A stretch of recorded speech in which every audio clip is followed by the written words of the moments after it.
I hope my audio is good, y'all, because I was just talking to Kyle. Like, I feel like I gotta lean up to talk on the PC.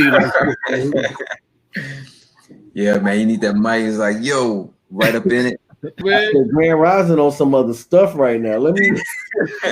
I wasn't ready for that. And this is a conversation, man. This is not interrogation, man. We're not gonna interrogate you, man. I'm totally good. It really is a conversation. I actually like being interrogated, so I'm not. I love being interrogated, so it's all good. All right. Yeah. First question: why are you people being in the bar? How come you in the bar? Wait, say that again. I ain't catch it. Tell him, Cal. Tell him. So family, yeah. I was telling Kai that earlier before you got on, Donald, that you and I met at a bar, right? It was like one of those stories. So when I'm at the bar, it's like one of those stories. But I said it's in context of the brother was doing political work. Greetings, family. This is Kyle Dixon, co-founder of Precise Minds Filmworks, educator for 20 plus years, cultural enthusiast. And I'm KAYODE Bentley, president and founder of 4T's Teaching Teens to Think, whose mission is to help inner city youth identify their inherent skill sets in order to complete their education, establish a career, and ultimately start a business, if they choose to. Professor at Fordham University, where I teach students who are pursuing their master's degree in social justice. And with that said, welcome to the Grand Rising Collective, a podcast whose purpose is to cultivate greatness and excellence within ourselves and our communities. The name itself is from the morning greeting of Grand Rising, which we interpret as starting off the day with a greatness mindset so that we are able to rise to the occasion of whatever obstacles and challenges we may face. And that's why we focus on engagement, relevant information, and empowerment for people in our communities who want to be and do better in their daily lives. Welcome to the Grand Rising Collective.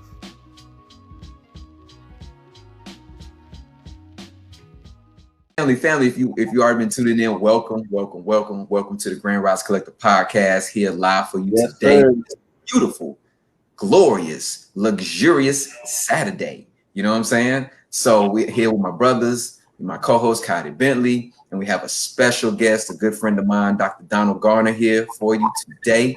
All right, it's indeed. So family, just real quick, if you haven't watched any of our episodes or previous episodes, please subscribe to our channel. We're on YouTube, we're on Instagram, we're on LinkedIn, we're here on Facebook. So please subscribe. We got a lot of wealthy information to share with you all from previous guests, from previous discussions. We have a video up now in reference of authenticity and minding your own business and what that really means. So definitely tune in to those and subscribe, like, share, and again, subscribe. But without further ado, with my host, KAYODE, and our special guest, Dr. Donald Garner. My brother, thank you. Welcome to the show. Welcome to the platform. My pleasure. Brother. Thank you to be here, man. I've been knowing Kyle for, man, it's been about 7 or 8 years. Mm-hmm. It's been a long time, and given how we connected, seemingly on some random, and so it's a beautiful situation when you can develop a rich friendship with someone from an event that you're at, not knowing it was gonna give you even more nuggets, right? And nuggets meaning a friendship. So we respect you, been a major fan of all of your work, man, from film and what you're doing in the education sector. So brother Bentley, I know that you are just as exceptional, because my brother Kyle is affiliated with you, and I'm really looking forward to the conversation this afternoon. Thank you, sir. Hey, brother. Give thanks, brother. Same here, man. Like they say, steel sharpens steel. Eagles fly with eagles, kings ride with kings, man. So that's what we're on. You know what I'm saying? So much appreciated. I'm with it. Let's do it. Let's do it. So brother Gardner, Dr. Gardner. Please, man, give the family, man, some background on you, brother. Like, who you are, what you're into, how you ended up in New York, brother, because, you got a definitely interesting story, man. So, yeah, thank you. So, peace and grace, everyone. My name is Dr. Donald Garner. I am a country boy from Ocala, Florida. I grew up on a big farm with cows, horses, and chickens. And I am a a proud native of Houston, Texas, home of some of the greatest, including myself. And so I am a unapologetic Southern boy. All of my values growing up on the farm gave me the foundation that I needed. But I always knew that I was geographically incompatible with where I was at. I knew it. I felt it since I was a adolescent. And as fate would have it, an opportunity happened for me to come to New York City in 2004. And I knew that this was the place that I would set up my established roots. And at the present moment, I'm 11 years into the best, and living in the best city, I believe, in the entire world, New York City. And I tell people, as I introduce myself, that I'm a big city country boy. And I've been in New York, like I said, for 11 years. I got here for school. So as you all just heard, I did obtain my Ph.D. in social work from Fordham University. My research looks at the lives of people coming home from prison. And I more specifically look at some of the social outcomes that happen for people when they're, journeying that long walk of coming home and trying to stay home. So I do look at, a lot of family reunification strategies with respect to the returning citizen population. Aside from that, aside from being a scholar, I'm in full-time ministry at the Greater Allen AME Cathedral of New York under the pastoral leadership of Reverend Dr. Floyd and Elaine Flake. If you all don't know who they are and who my church is, we've been around for 45 years of ministerial excellence. Been my pastor, as a senator, a congressman, rather, university president, totally revitalized Southeast Queens, and I am I'm a part of that legacy. So ministry, absolutely love living out my faith in what people perceive as the modern day Sodom and Gomorrah, of New York City. So, Brother Ben, it's been crazy, man. Like, being a preacher, from the South, being from the South, and again living out my faith, and preaching the gospel in the city where there's just a lot of things, everything imaginable that one can get access to is here. So that might come up in our conversation. Then lastly, in terms of big picture, I work for the New York City Department of Education as a recruiter. And then 6 years ago, I started my own education consulting firm called Garner, and I write education programs for schools, nonprofits, corporations. And I've been on my own, doing very well. And yeah, man, I speak. I do a lot of speaking and a whole bunch of other stuff. So I would like to say a summary, man. Like, I like to frame myself as a communicator, right? And I do that via writing, via speaking, designing curricula. But man, I'm that's who I am in a nutshell. And I wear a lot of hats unapologetically. And yeah, man, I'm looking forward to, just continuing doing more and more now that I'm done with school. And yeah, that's good enough. I think that's good. Thank you, brother. Yeah, that good enough. That's more than enough. Yeah. Wow, man. I always got to process information like this, Kyle, with the guests. And let me say before we go any further, Dr. Donald, my hat. I take my hat off to you. If I was wearing the hat, I'll take it off to you. To accomplish and just being aware to accomplish what you've accomplished and getting your PhD. For us as African Americans, especially in prestigious colleges, it's a great accomplishment, man. You're very welcome. So thank you so much for taking your time out to speak with us. And I look forward to this conversation. Yeah. Having said that, having obtained your PhD and going through your education for a lot, and just to give you some background on me, I'm not sure if Kyle shared with you, I run my own youth development organization, just so you know, for teaching teens to think. I'm also a professor at Fordham University, just so you know. So we definitely, So and I'm in partnership with the Boys and Girls Club with young people. Okay. I'm saying all that to say, for these young people growing up, representing us, African Americans, pursuing higher education, what were some of the challenges, internal and external, that you had to face in achieving your educational goals and achievements in terms of or in relation to racism, the racism opposition, probably elder assistance, and then more importantly, if you're not grounded right in your culture, or self-confidence. So the question is, what challenges and obstacles did you face as you pursued your higher education in those three categories: racism, elderly resistance, and self-doubt? I think so. Of those, first of all, great question. Thank you. Of those three categories, racism, elderly, resistant, and or assistance, or you said or what? Elderly resistance or assistance. Or assistance. And then in terms of self-doubt, of those three, self-doubt is probably the most that's been the greatest challenge. And I just want to talk about just my PhD journey for the purposes of purposes of brevity.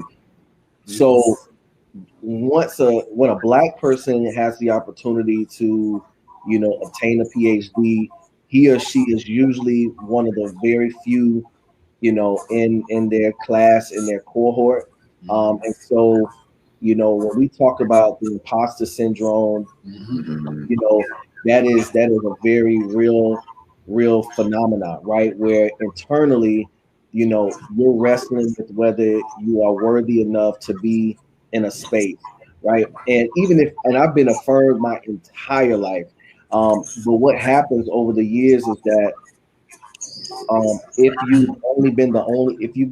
you're accustomed to being the only one, at some point it just wears and tears. Like it just really wears and tears on you, like because you're always trying to produce from your own well. And again, it just makes you feel bogged down, because you're always having to produce at higher levels, or you feel like you have to produce at the highest, most optimal level just in order for you to have a seat at the table. When in actuality, that may not even be the case. It may not even be in the heads and the minds of dominant culture when they're interacting with you, but you feel it's so pressing inside of you that you feel like it's a real thing. So I would say, as I was starting out my PhD journey, that was one of my biggest challenges. I came in there as a Southern guy, wearing suits every day, right? Because in the South, I learned that the only way a Black man can get a lot of respect is if he wore a suit, right? That was one of the main ways that it kept the cops away from you. It kept a lot of riffraff that would normally, be an experience for a man of color to not be one, right? So that suit, was my costume, right? And y'all, I got called out, very, very early from my colleagues, white colleagues, especially in New York, like, Donald, stop wearing suits. You're here, like, you're in New York City. This is a casual place. And they were saying so many ways you belong, right? Like so don't do that. And so y'all, it took me about a year. It took me about a year and a half, I would say, to get to a place where I took that costume of wearing suits off and realized that even if I show up in Pumas, and a fitted shirt, fitted hat, that brain of mine is still worthy enough to be in the spaces that I was in the suit. I don't have to hide behind the suit, right? Just in order to show up. So my issues, my experiences in terms of navigating that question that you asked was mostly self-related, right? Now, really quickly, in terms of racism, I have not directly experience. Of course, there's a lot of microaggressions that we all encounter throughout our journey. I didn't really. I always knew, and I always know that they're present. I really, really do. You know what I'm saying? I'm never a guy. I don't see race. I don't see. No, of course I see it. I know what I'm up against. But it never reared its head up to a place that I was really, I felt down and out on my luck throughout my educational journey. Fortunately, I had enough going on the inside of me about not messing up that I was barely thinking about the racism that I felt I might encounter throughout my journey. Right. Because again, I'll give you one last example of what I'm talking about. I got an opportunity to be an adjunct professor after my first year, which is a great honor, right? Now, I did have a lot of eyes pop up in my classroom. So, if you want to talk about, unfairness, I knew they probably were in my classroom more than perhaps other adjunct professors' classrooms. But what I was dealing with on the inside of, again, not messing up, and when I'm home overly preparing, reading 10,000 articles just because I didn't want, when a question was asked of me for me to say, I don't know, because that might, jeopardize me, not having an opportunity later down the line. I was dealing with enough internally that I was barely even thinking about what white people or anybody for that matter, had to say about me or what they might do to me. Right. Because again, being from where I'm from, the fact that I even got to New York City in a PhD program, I had already dealt with perhaps the worst types of discrimination. Because back in the South, if dominant culture doesn't even want you to have access, you don't even know it's happening. So New York City was much easier for me because at least up here, while racism still does exist, they still let you play. They still even give you an opportunity to play hardball. Back in the South, we didn't even get a chance to play if they didn't want you to play. You didn't even know the game was happening. So Brother Bentley, like I did not fortunately encounter a lot of direct racism, throughout my educational experience more than I did, like I said, several times over, the me dealing with the issues internally from belongingness, worthiness, and et cetera, et cetera. Wow. Thank you, brother. Thank you so much. Yes, sir. And I can speak to that, what you're saying, Brother Garner, as far as like with the suits and everything. I didn't grow up wearing suits, but I definitely totally get what you're saying as far as that being your protective coating armor, like I said, costume in the South, because it does ward off a lot of the misconceptions, negative stereotypes of being a black male, and not only just a black male, but we are of darker hue black male. So that adds another layer on it, dealing with the colorism, whatnot. So yeah, I definitely understand where you're coming from. People give me a hard time because of my appearance. This is how I typically dress. People are like, Mike, why you always so dressed up? I'm like, I'm not dressed up. This is just police repellent.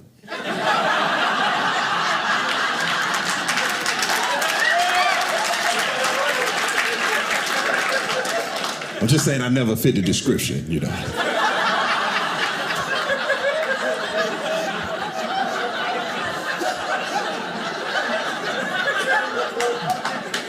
Officer pulled me over. He was like, is that a cardigan you got on? Why don't you just slow down, sir? Could you go into more so in reference of, because I know you, like I said, you being an adjunct professor, you getting to play and to get that prestige because you worked it. First off, you've done the credentials, you put in the time. Could you speak on in reference of like how that ties into, you talked about like the prison work that you did, the brothers and the sisters behind the behind the bars, belly of the beast, and the reentry programs, because I remember you and I used to talk about that quite a bit, about you going into the system and talking to these brothers and them helping to challenge you with love and respect in reference of the word, your faith, and just how it made you even a more proponent of your faith. Could you go into that for us, please? So give me the first part of the question again. Sure. Could you talk about how like your education, your educational background led into your work dealing with reentry, the imprisonment of our brothers and sisters, and then also how those same brothers and sisters challenge you respectfully with love as well in reference of your faith and just your purpose in life? Yeah. So when I got baptized into the work of, supporting people on the inside and on the outside in 2007, I was 24. I spoke at a conference, education conference, and one of my colleagues, Indian woman, she heard me speak in a session. And this was like the Florida. I used to work for the Florida Department of Ed, and we threw a big conference every year. And so a colleague of mine, it's about 1,000 of us as employees. She was in my session, and the next week she emailed me and asked me to come to her home and meet her husband. So it was I didn't hesitate because I knew something was about to happen. I knew it, and so had dinner with them. First time I ate Indian food, out of my hands, it was just a whole experience. My husband asked me about 1,000 questions, and at the end of the dinner, he said, "I want you to come teach my inmates, at Quincy Correctional Institute." And being 24, I looked at that man. I was like, "Okay," and because I knew that it was just ushering me into a whole different space that I had never known I was going to do. I just knew it. I felt it. Now, of course, had cousins, I had uncles, I had, mad people, being a man of color who've been in prison. So I wasn't a stranger to, the prison experience, right? And how it impacts, communities and families of color. So of course I didn't need no backdrop on that. But what happened was, you all, 24, I thought it was going to be about 10 brothers. I walked in, the orange suits kept coming in with 63 inmates. Wow. That I was just presented in front of, and they left. Well, so it was some wardens there, but y'all, I literally was blown away that was my new, found experience. And I did that for 3 years. 3 years before I moved to New York City. And in that time, I also worked for a man named Pastor Gregory James. He was a big time preacher before he went to prison on a conspiracy charge.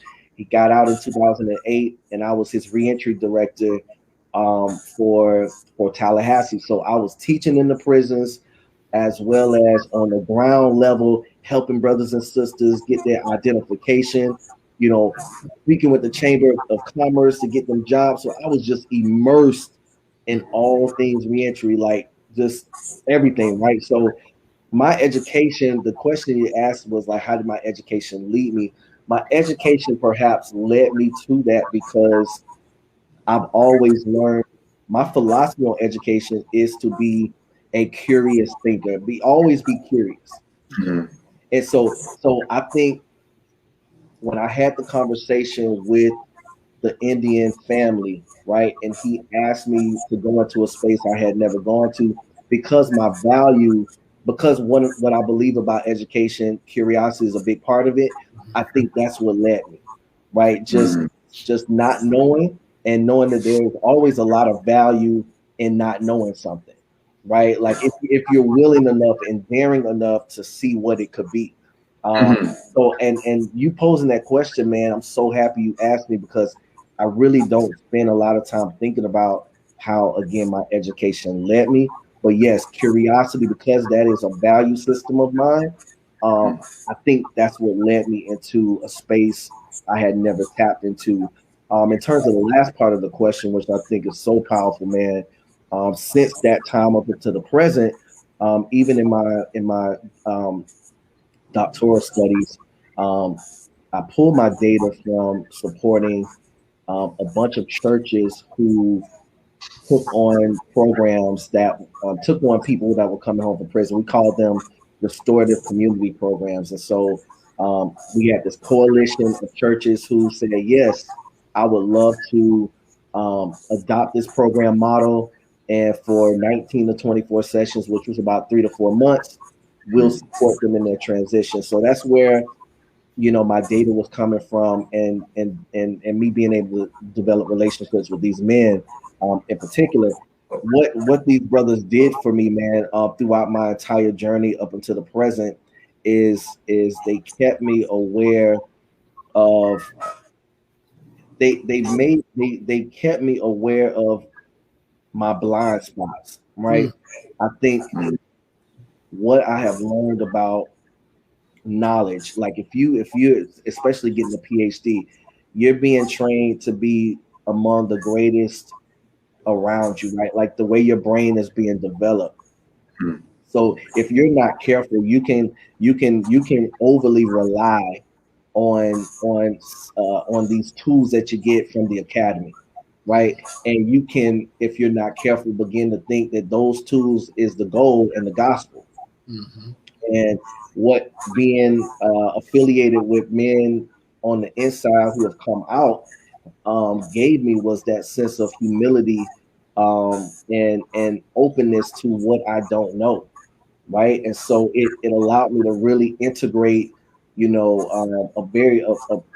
I've been able to integrate like what it means to still value secular knowledge, of like that of a researcher, plus staying open to the voices from the field, right? And knowing that there's also wisdom, and information that can be imparted, in my journey. So if you can stay connected to those different forces, the world will remain yours. You will always remain relevant. You will always remain authentic, in your educational journey. So that's what those brothers, respectfully did for me and continue to do for me, as I continue to evolve as a scholar and as a person.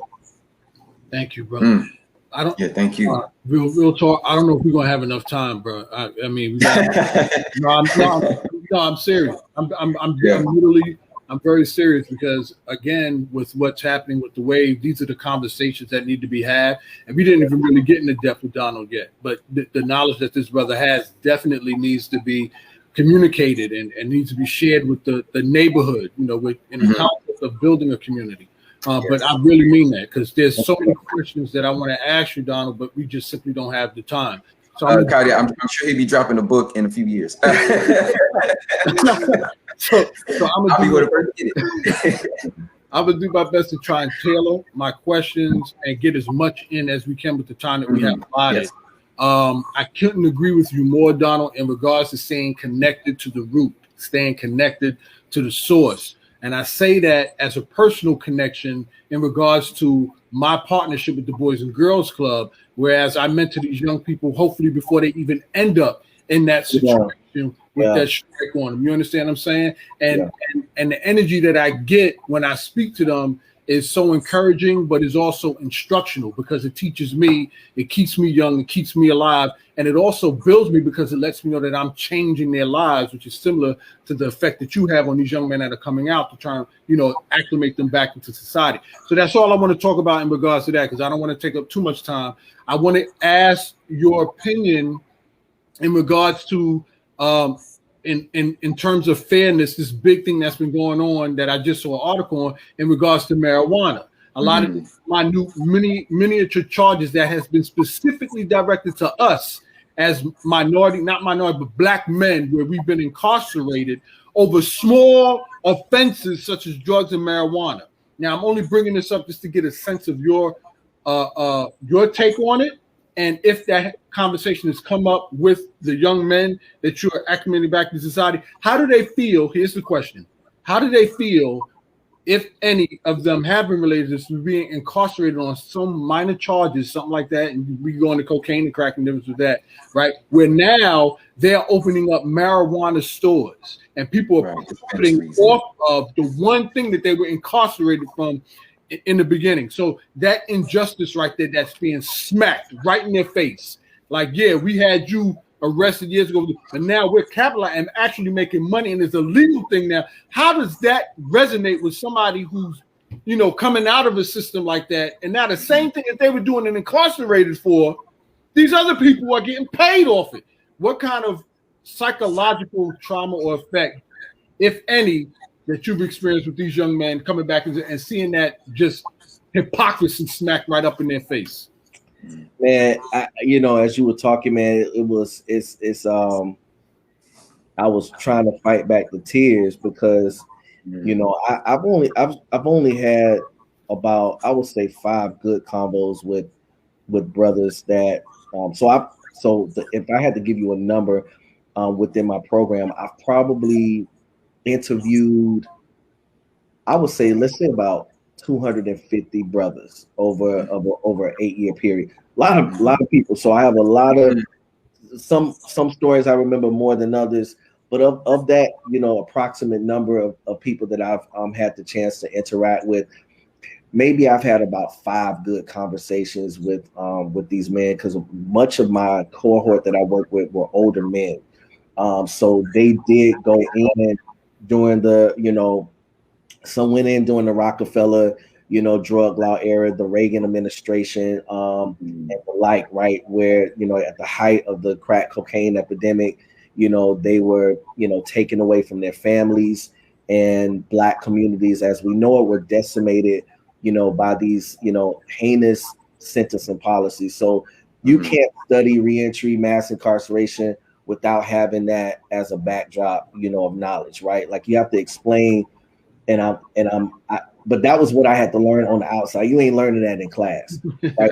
But I learned how, we were warehoused, into the prison industrial system by way of just the drugs policies alone, right? That alone has contributed to what you're talking about. Fast forwarding back to these 5 conversations, Brother Bentley, these brothers are just, 2 of them in particular. I remember they are devastated. It's like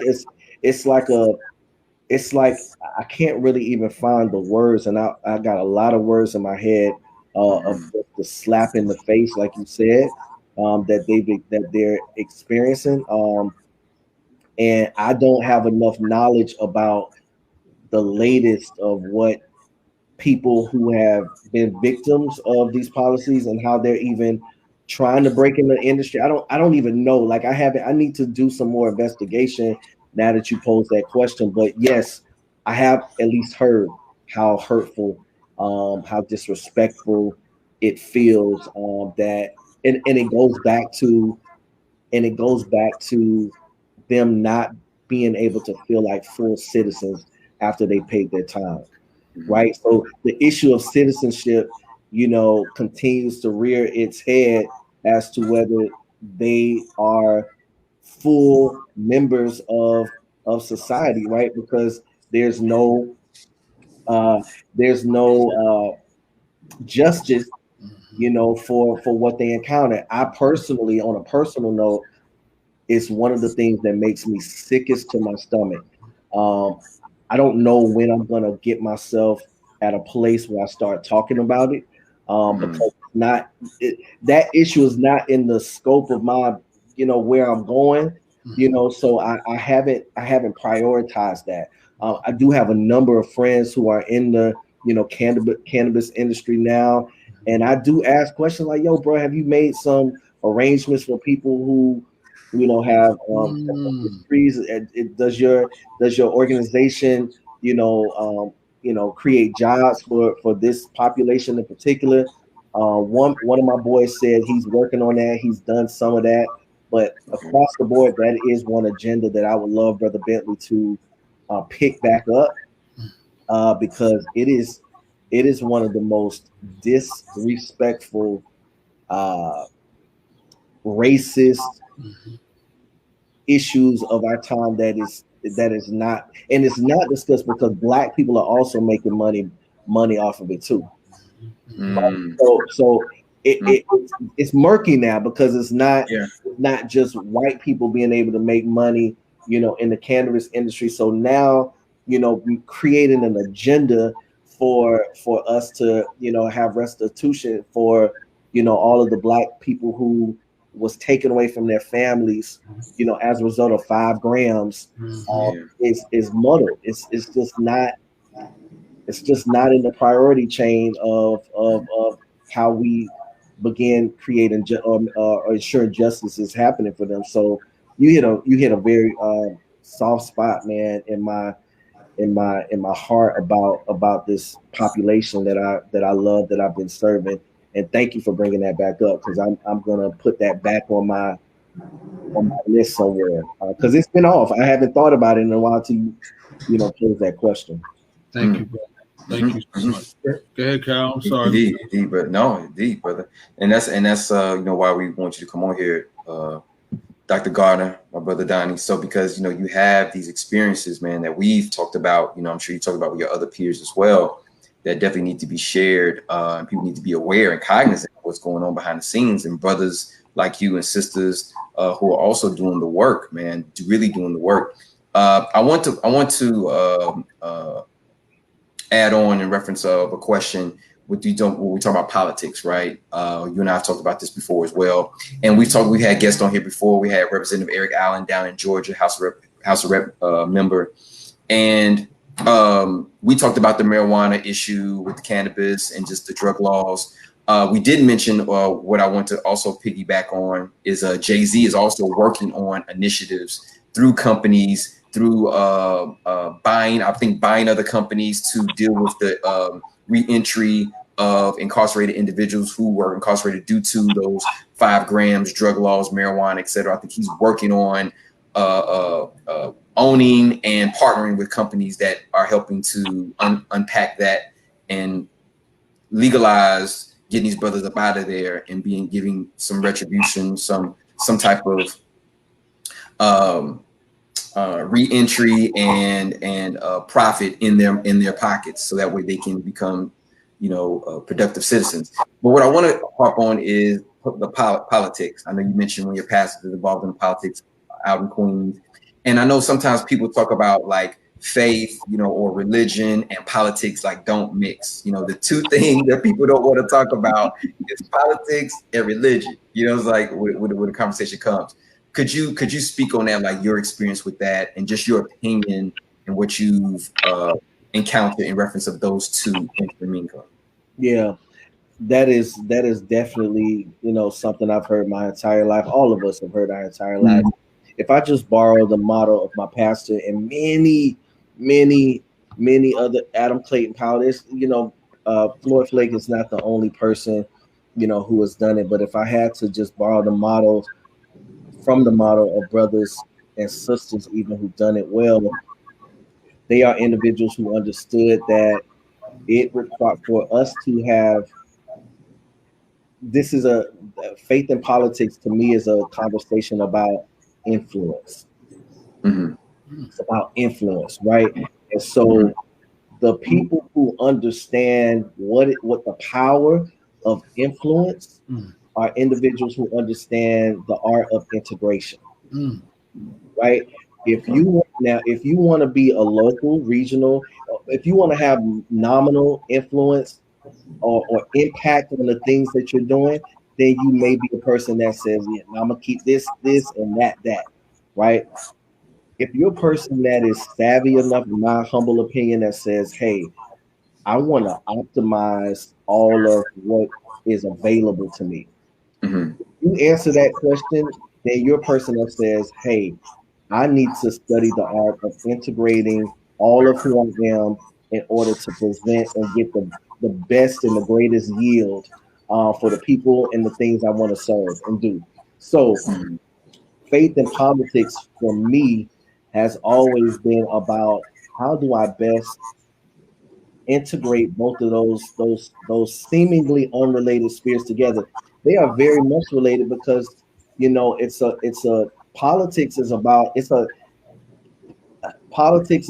philosophy, right? Faith is also it's a particular philosophy that is governing one's behaviors and actions, right? And so for me, I believe that you can't, because we are dynamic creatures. None of us we don't move like, you know, we're not static people. So when I'm in a room trying to advocate for my community, I'm thinking with ethical, moralistic lens. So when I think about politics, you know, my faith is no, I'm not converting people and telling them give your life to Christ. But what I am doing when I'm in these rooms and I'm at, you know, city council and I show up to my local community board, I am showing up as a person who understands collectivity. I'm a person who understands unity. I'm a person who is coming in peace. I'm a person who's coming in the spirit of negotiation, perhaps rather than division and divisiveness. So all of that is my faith informing, you know, my politics, right? And not so much my stance always on specific issues, but the spirit behind, you know, certain issues, right? So I think for me, it's always been the goal to blend both of them unapologetically. And of course it's messy. You know what I'm saying? Like, you know, I also believe that, you know, when we're dealing with humans, everything is always going to be messy. It's going to be messy, but if you have a base that is always going to allow you to go back to, which for me is my faith, I don't feel like I'll get too far gone. Now, when it comes down to like certain stances on issues, I think that is perhaps what gets the most messy.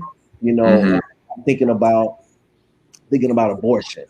You know, and that's always like a hot topic. And you know, I what I've learned to do as a faith leader who also believes in politics, I've learned to give people the most accurate information that they can possibly get on an issue, right?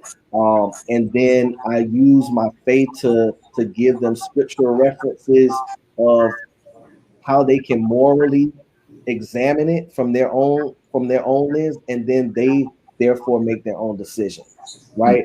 I think if preachers do more of that, faith and politics can be more married, but I think it's abusive if people use their faith to push certain agendas, you know, over others, and that's what we're historically used to seeing, which is why people say but I think there's a savviness that you can have by, you know, showing people that, hey, both of these spheres can really, you know, coincide. It's just the spirit behind how you want to, you know, communicate them. If you're trying to illuminate and help people come to the most accurate decisions possible, then I think that is how it can work. But if again you're trying to push one agenda versus the other, then that's problematic.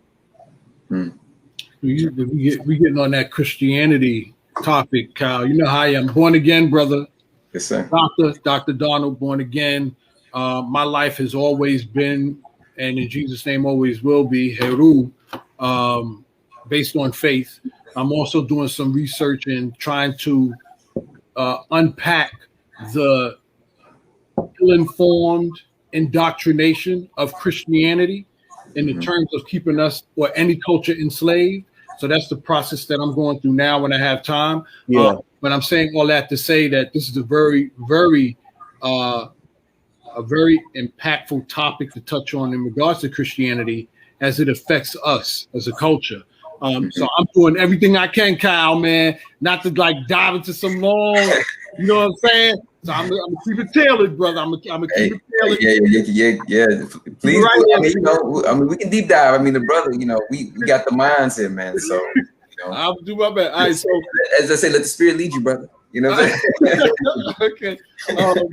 With that said, it seems like I'm a pivot off the topic, but it's still in the category of Christianity. And we talked about churches, in particular Black churches, and we talked about hidden agendas.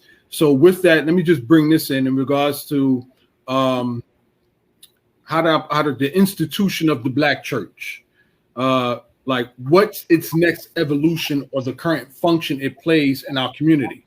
And the reason why I feel this question is very impactful is because some of the things that we've heard over the years growing up, in every inner city, you have a alcohol store, a wine store. There's alcohol, you can get your alcohol. It was like in every corner growing up in the 70s and the 80s, there was always some kind of alcoholic store at the corner to keep us intoxicated, as it were, to keep our minds off of what's going on in society. But also we have these storefront churches that pop up.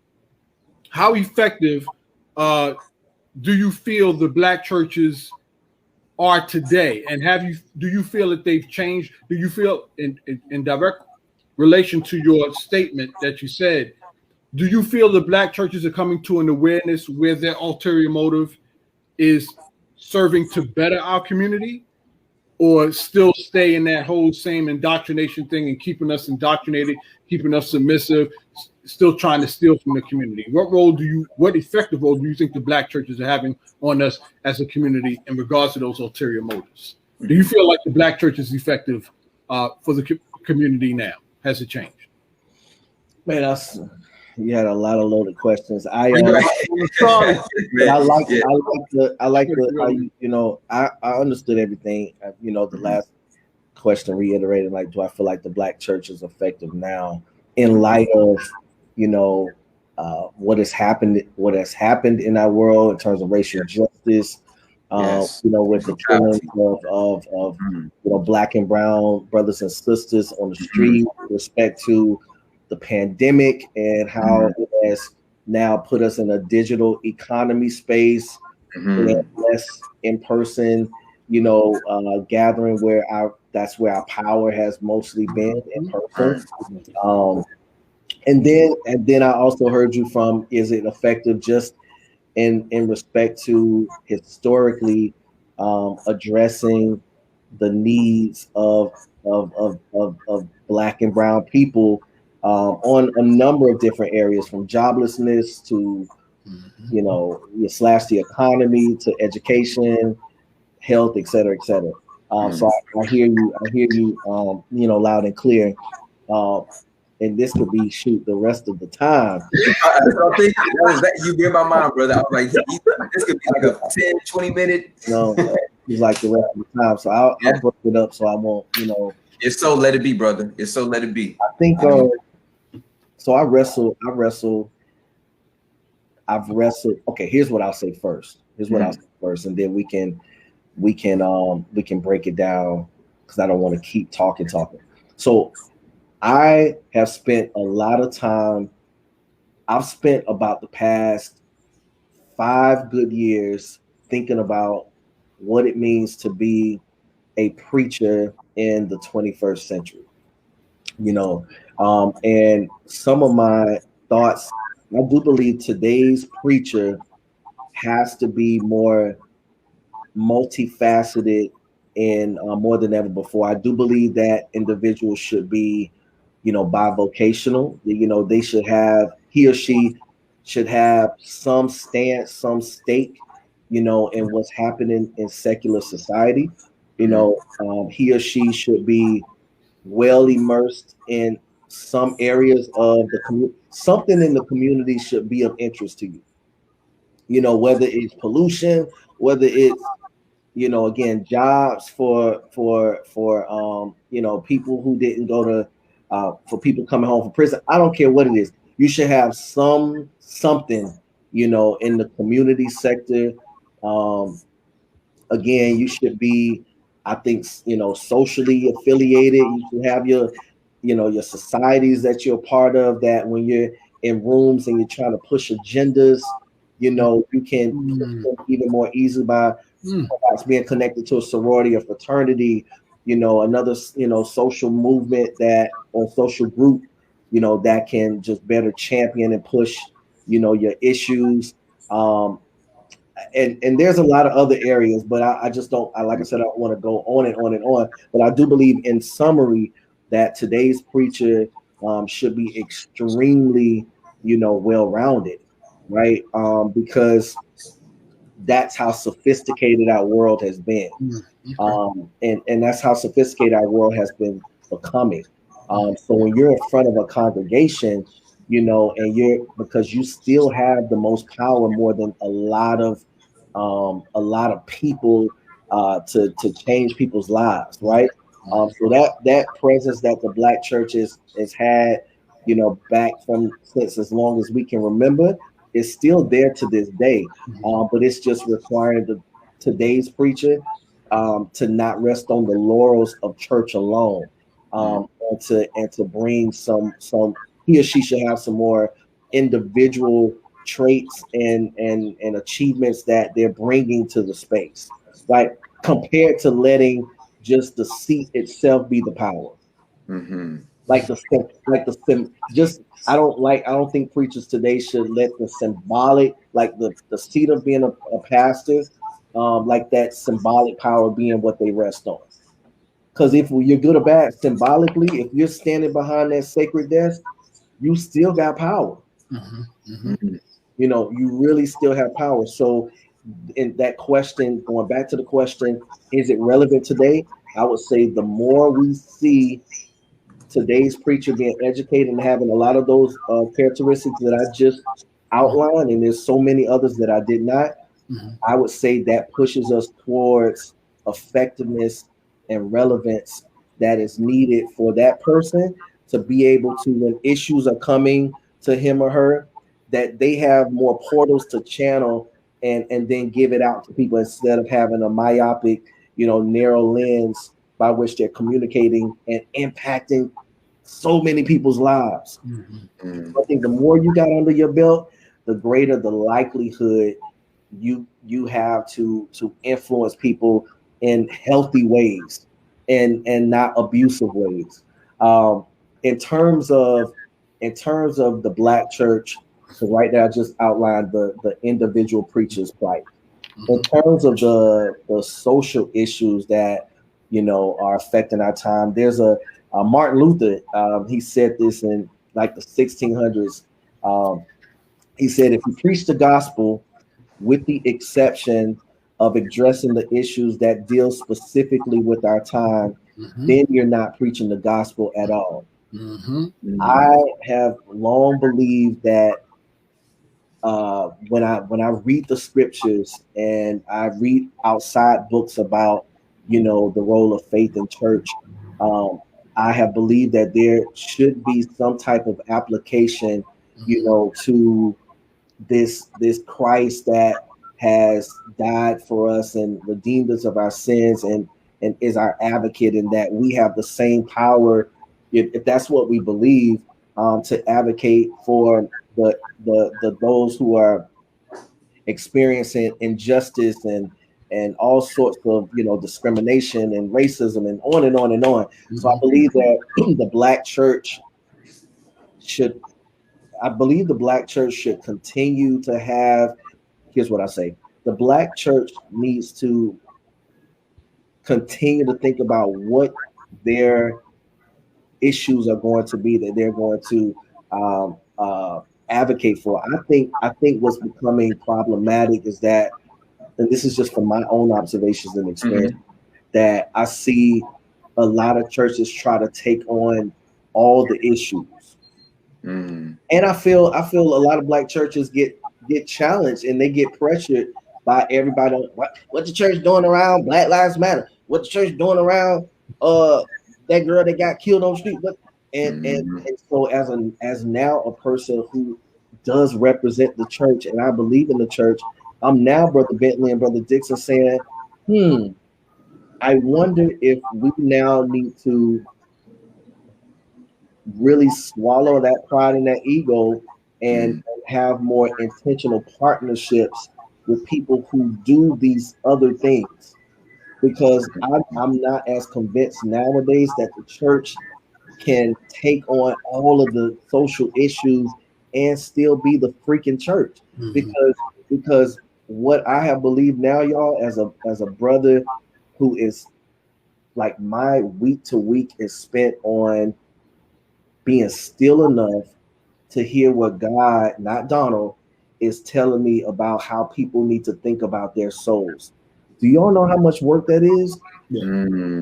That is hard, arduous. that is a work scope alone. That a preacher who's doing it well really just needs to be dealing with, right? And it doesn't mean because see, I think about this. We don't ask doctors to be more than just whatever they do. There's certain professions that we ask the world of. Teachers, preachers, social workers, like people in the helping profession.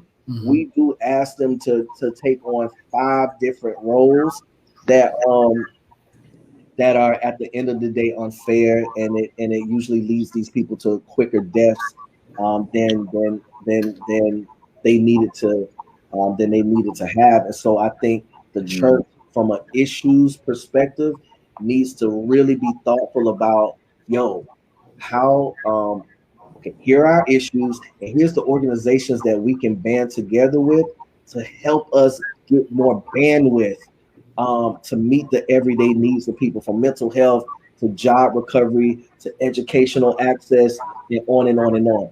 That's what I think. And I think if even the Baptists, the AMEs, the Pentecostals, the Episcopal, the Black Episcopal, each of these are very nuanced traditions, right? The AMEs are known for being like the political, social justice heads for the most part. If the AMEs just stayed being the AMEs and did all things Black Lives Matter, all things whatever, the Baptists are, known for education, a lot of other stuff, right? And I grew up old school Pentecostal. We got down on lock youth development. Like the Pentecostals are the best, perhaps, at giving space and platforms for Black youth to be self-actualized and to express themselves. By the time they get to high school and college, they can speak, they can sing, they got the confidence of 10,000 lions right before so many rooms. So I think if every Black tradition revisited what they've always historically been good at, and then thought about, like I said, how they can partner with organizations that can give them bandwidth, then I'll say lastly, the Black church can really be then the Black church, which means the church can be the church. And I have believed this. The church needs time to prophetically speak to where people need to be in the times. But if you're all over the place, you can't really think that enough space is it. You can't really think that you have the ability to hear what God is perhaps trying to say to that preacher in this perilous time that we're in, if he or she is so inundated by so many other things. So I wanted to land, with saying I believe the church I believe the Black church is not as effective as it could be right now, because it is still it is wrestling with trying to tend to all of the issues that everybody is saying it should address, instead of thinking about what God is trying to perhaps lead that leader to deal with, when it's really our souls that preacher has to tend to, and not so much that really everyday issue, which is still important. It is still important. Like, we do care about Black bodies dying on the street. You should speak to that. I just don't know that enough space is given to that preacher to, again, just deal with the soul of the man and the woman. And that, to me, is problematic. And I hope and I pray that the churches can get outside of themselves, get more help, so that they can really be the church and be the soul and give soul care to everybody who wants it. We can go. I got a message. We can go to like 1:45. We good. Thank you. Can I follow Cal real quick? Sure. Real quick. Over the years, Brother Donald, Dr. Donald, there's been, from what I've heard, and it just could be from my looking glass, from my perspective, there's been an exodus of a lot of people leaving the church because of the hypocrisy. There have been a lot of young people growing up in church. The church is supposed to be this sanctuary, this place where I can come and get introduced to the Lord, be born again, live a better life, free me from this. But what has been happening, the narrative that has been happening is that the church is no better than the world, the cliques and stuff in the world. So I guess my question real quick, because I know we're short on time, is what is your perception of that? What advice can you give to church leaders, deacons, deaconesses, preachers, pastors, the church family to improve that and wake them up to see, listen, this is what's happening. People are not coming to you because of this. You need to, this is my, from the outside looking, this is what you need to improve on. That's the final question I wanted to ask on that, because I have so much more, Brother Donald, but I just. That's an excellent question. There have been a lot of groups, not a lot. There's a couple of think tank institutes that study, that do surveys around, how different generations or everyday people are, how do they identify with a particular faith compared to others? I will say, just in the numbers of reports and other data that I've come across over the past several years, is that we have experienced some declines in people just identifying with a particular faith more than ever before. Right? And it's also prevalent among, Black people, black children, Black teens, that more than our generation, even if we was heathens, we still God, we went to church, etc. So you have that just from a macro meso level, that we are encountering more of a faithless generation. I just told a friend the other day, to answer your question more directly. I said, bro, even if I did not believe Jesus was a real person, I believe that if you just study the life of Jesus, that is the formula to how you bring people back into the fold and keep them in the fold. And here's what I mean by this too. So to the deaconess, to the church leader, to the pastor, to the preacher, to the usher, if Jesus, if we believe in the Trinity, and then again, this is about what you believe. If you believe that Jesus is the redeemer of our souls and died on the cross so that we can have, the right to a better life. If you just read the scriptures of Jesus's life, and Jesus was well learned. Right. So back to what I talked about earlier about what today's preacher should be. These languages. Jesus had a point of view on a number of different topics.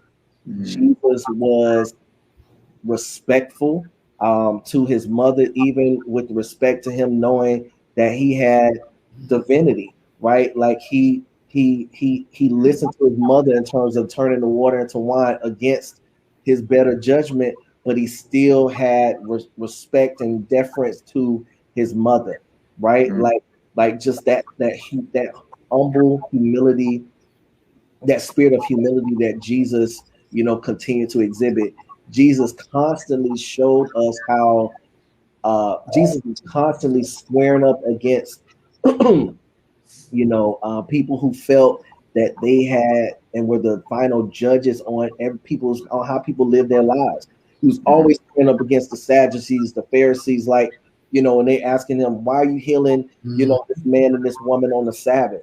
And Jesus like, why are you putting emphasis on the stuff that don't matter? Like, so the hell what that I healed him on Saturday? The man got healed. You're more focused on and worried about the fact that I healed him on Sunday, rather than the man was bound for 38 years and he finally picked up his mat and he's now, being self, actualized. Like, so Jesus was constantly giving us a framework about like how to challenge norms and go past, traditions that don't hold the weight that we think it holds in the grand scheme of things. E.g., the clothes that we wear, the lipstick that girls put on when they're coming into church. Now, I do believe that there's a standard, and Jesus did have a standard, But in terms of just being riddled by that, Jesus was always giving us a framework for how we should not be doing that.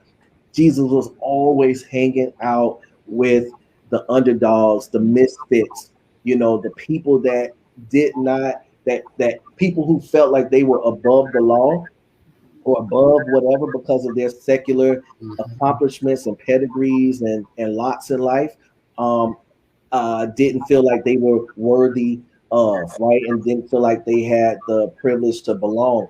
And so Jesus was always showing that I came so that everybody can get it, but I also have a special love for my orphans, for the poor, right? So Jesus gave us a framework for how to have have compassion, right? And how to have morality and how to have conscientiousness when we see a brother who is on the side of the street and does not have anywhere to lay his head, right? Jesus showed us that you perhaps should care about that. And it's not going to go anywhere. Like the poor is always going to be among you. This is always going to be a thing, but this is what you should always be caring about too, and always be working towards. So Jesus gave us this framework to say we will never stop not dealing with the issues that are difficult and that are hard. But what Jesus was showing, that you should always still be dealing with it. You should always be coming together, and trying to find ways to feed my sheep. Right? That's what Jesus told Peter. Peter, if you love me, feed my sheep. Right? And so if we're not feeding the sheep all the time, then it might be it's an anti-Christ framework that we're living with. I say lastly, in terms of what I'd say to the church, I would say in everything that I've ever read about Christ, it has been from a love ethic. I think when I study the life of Jesus, everything I read about and I see is love. Jesus even said, okay, not bump the 10 commandments, but let's say everybody's getting like, okay, these 10 things I got to do. But Jesus said, no, love thy neighbor, love the Lord thy God with all your heart, your mind, your soul, and love thy neighbor as thyself, right? Jesus whittled it down to 2 things.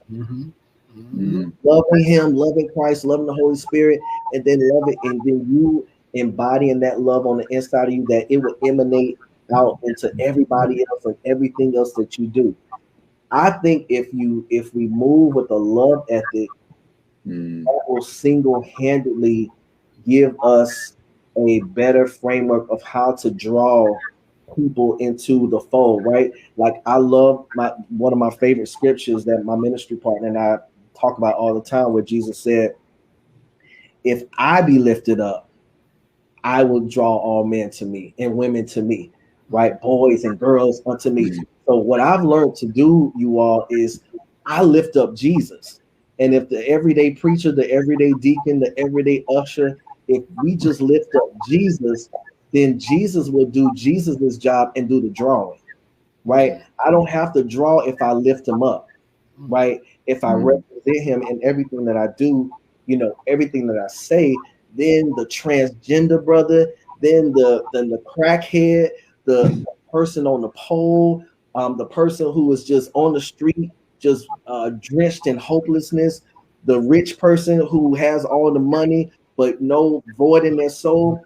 Everybody, regardless of your disposition, you can find yourself, coming into the same space, because if you talk about Jesus in the right way and say Jesus is available to all, then you have done and you will be doing the work. So that's what I say, man. I think if everybody just studied the life of Jesus, even if you don't believe in Jesus, just study the life of Jesus, it will better inform, I know, whatever you are currently doing. So that's what I say. Man, Okay. I said, Yes. I got one thing over that. Not a question. Just one thing I want to say. I completely agree with you, Brother Donald, Professor Donald. Proud of you. My personal life is one of the things that I try and teach when I speak to different people is the Bible is not a science book. It's the only written documentation of the Lord that we know of, and in its consistency in regards to how the sun rises every day and we know the earth rotates. But the point I try and make when I say this is the Bible is written to your spirit, not your mind. And when you read the word, there's a scripture in the Bible that says faith cometh by hearing and hearing by the word of God. So when you read the word that's written to your spirit and not your logic, it's that spirit that's going to inform your actions. It's that spirit that's going to inform your decisions. And you're going to walk by faith and not by sight. So if people get that in their head, a lot of people, I'm sorry, Cal, it's got me on this thing. Yeah, no, you don't, brother, you don't apologize. If people just wake up and realize this, listen, don't try and just understand that the Bible is written to your spirit. And a lot of people who reject the Bible, a lot of people who and I know, it's fabricated and the Bible has been translated and the thieves and thousands. I got it, granted, understood. But if the people who are rejecting the Bible, based on my survey, which is so interesting and so funny, have never read the Bible entirely. They've never read the entire Bible. They've taken people's perceptions and different scriptures of the Bible and claimed it as their own. But if they read the Bible just once, the entire Bible by themselves, just read it, not to try and understand it, not to try and pick it apart, but just read it by themselves and allow the Spirit to work within them, they will see the change that occurs in their life. Just read the Bible for yourself on your own without any influence by anybody else, and you'll see the change and you'll see the impact that God has in your life as He's speaking and lifting your spirit. Sorry, Cal. I'm sorry. No, powerful, brother. Spot on, man. Spot on. Yeah. I want to thank you all for this question because it definitely it had me swelling with emotion because I don't really get a chance to talk about what I believe, and that's why these platforms are so important. So I want to just openly celebrate you all for this space because I feel it feels good to hear what you believe. I know what I believe. I do. I know what I believe because my actions do show it on a regular basis. But right now, when you ask that last question and this entire conversation, from you asked me what brothers experiences were with the cannabis industry to now about what the effectiveness of the church should be, I now could hear myself say out like, this is what you believe. Right? And it's like, yo, keep doing more of that, because I liked what I heard. I liked what came out of me. So even if you all didn't get anything out of this today, I personally got something out of this, like, yo, you believe that, because like I told y'all earlier, I didn't really look at these questions because it's something in my spirit was like, don't really do that. Let this conversation flow, because you'll be surprised yourself what's in you, and so thank you for allowing me to really hear what's in me, because when you're a doer, you don't get that space to be as reflective as I think you need to be. So thank you for that. You're welcome, brother. And it's that reverberation like we talked about before. That's why we are big on community, as you are as well, because that community, like you say in the church, it's like that call and response, right? It's that dynamic that we have as people from the African diaspora. It's like we shout it out and it bounces right back to it. You know what I'm saying? That echo. Yeah. And like you said, the work, and we lead by our actions, because our actions are our beliefs and our beliefs are our thoughts. So it's just like we constantly live out and express, what is internal. And I think what you mentioned earlier was really, really dynamic, because with the Black church, like you're saying, like there are definitely certain issues that we should adhere to, but one Black church cannot handle all the issues. And I think it is upon us to be able to designate, okay, this church or this faith will deal with this faith will deal with this, or these issues. But like you said, it really goes down. If you really go down to the onus of what it even attaches to is the spirit, it's the soul. All these issues, and me and KAYODE talked about this before with mental health and everything like that. It's these emotional things within us, man, that inner work that has yet still to be done. Yeah. And that's what I've realized through COVID is that internal work is so arduous, but it's so necessary. Oh, necessary, bro. So necessary. You know? Powerful. So yeah. Powerful. So, you know, and brothers like you are, you know, doing it and helping other people do it, and you're still doing your own work. Yeah. You know? Yeah. I want my last thought, you know, I think you know, in terms of on a personal note, I opened up with talking about all the things that I'm doing, you know, in my life. And interestingly enough, we're in a series right now, you know, about where's your soul. And last Monday, I teach with my ministry partner, Sharice Wigfall, on Monday nights, and we broke down that, you know, quintessential scripture that even if you're not churched, you know, what does it profit a man to gain the whole world, you know, and lose his soul? But we took a different angle on it. We talked about how you can prosper. We talked about how you can prosper without losing your soul. And again, going back to like the work that the preacher must do in this hour, is that the preacher, you know, must show people that God wants you to have influence. God wants you to be successful.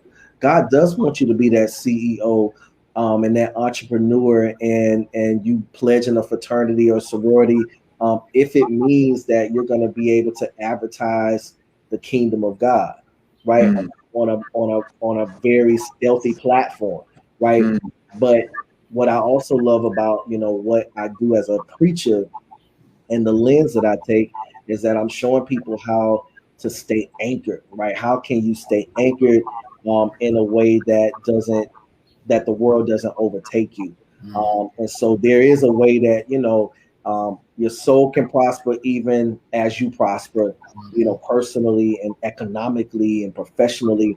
And so always being able to, you know, not dance in both extremes is the space that I tend to, you know, talk to people about when I'm teaching and when I'm preaching, because what I've learned is that, you know, God is, and I also, for those who are listening to this podcast, this is not, you know, a conversation I know to convert people either way.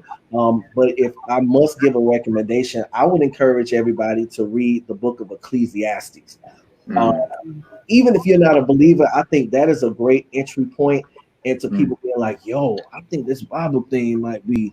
So back to what you said, Brother Bentley, about like people who piecemeal, you know, different information. Yo, Ecclesiastes, the wisest man in the Bible, Solomon, right, who had all the concubines, all the chicks, all the wives, all the money. He did everything, and everything that we're trying to do, this man did. These 12 chapters is him reflecting, Brother Dixon, on, yo, now that I done all of this, what did all of this really mean? He talks about everything that we do is vanity under the sun. It's meaningless. It's like a chasing after the wind. You know, you know, he was like, I seen kings who ruled the land for decades only for his sons to come down and decimate it. So what did it mean, right? What was the value for the toil of his labor? And he concludes at the very end of all of what he required: fear God and keep God's commandments, because this is the whole duty of man. And God will judge everything that is good or evil, whether it is those things that are hidden. God will do the judging. That's why I said earlier, you just do the drawing, God will do the judging, right? And fear God, keep God's commandments. Like that's, and so being able to just say that alone to people, bro, is work in and of itself. That's a job. That's a job to tell people, yo, tend to your soul. You know, tend to your soul, like manage your soul. Where's your soul? And all these other, you know, quintessential questions that matter. So, you know, I just felt compelled, you know, to share that last piece, man. And it's again going back to, like, you know, why I believe the church has to really have more partnerships so that they can have the space to have these conversations to people about, you know, how they're managing what's on the inside of them. Yeah, this guy, yo, Kyle, man. I'm looking at the time. Brother God, let me two things real quick. Two things. To that point. Oh man, I'm overflowing. Let me calm down. Right, church. Let me calm down. Why? If there's a scripture that says you're worried about the mote in your brother's eye instead of concerned about the mote in your own eye. Take the mote out of your own eye before, like you said, Cal. Mind your business. Mind your business. Right. The other thing I want to add: people have this misconception that Jesus, serving the Lord, he wants you to be broke. He wants you to be poor. No. God says it's a key scripture that's always taken out of context. For the love of money is the root all evil. The love of God wants us to be rich, because if we're not rich, we're not prosperous, we don't have that influence, we can't influence others. And he wants to save others. So the only way we can do that is by having resources to do that. He just don't want us to put our trust in that materialistic thing. He wants us to put the trust in him. And putting that trust in him, we trust him. He blesses us with everything we need. That's in the form of resource. All right, that's it. I'm done. I'm sorry. Right, it's like, where's the pat on the pat the head? You know what I'm saying? That's it. That's it. Yeah, I'm done. All right. Got it, man. Yo, family. Look, you know, we didn't have service here today. It was Saturday service, you know, and I appreciate my brother, you know, comrade, you know, Dr. Donald Garner for being with us today, brother. Thank you so much. Thank you, man. It's blessed my entire soul, man. Thank you. You're very welcome. Very welcome, brother. Very welcome. I mean, again, for those you all, again, this is Grand Rising Collective. This is what we do, right? Like I said, the two areas we talked about it earlier. People don't want to talk about religion and politics. We're talking about it because they affect our lives, but we're doing it respectfully. So even if not of the Christian faith, that's okay, right? If you're some other faith, that's okay, right? We're here to share those ideas, and right. And these are people who are led by their faith. So these are people who have purpose. These are folks who lead with, like you said, love, man. So I appreciate that, you know, and KAYODE talk about this a lot. But again, whether we may have different faiths, what is our common goal and purpose in life? You know what I'm saying? And we connect on that. You know what I'm saying? So, but the fact that you truly believe and have something to, like I said, anchor you and not hold you down, but to create a foundation, right? You know what I'm saying? So that is important, brother. And I salute you. I appreciate you. I love you. You know what I'm saying? All good. All right, brother. 3, 2, 1. Because brother Donald, Dr. Donald got to go. Grand Rising Collective. Subscribe. Real quick, how can they get in contact with you, Donald? Yes, how can they get in contact with you? So you can follow me on social media, Instagram as well as Twitter at DC Garner, DC Garner, Garner.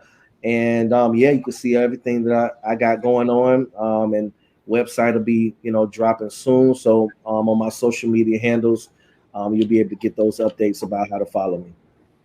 So on that note, we're going to do a 3, 2, 1. 3, 2, 1. Peace.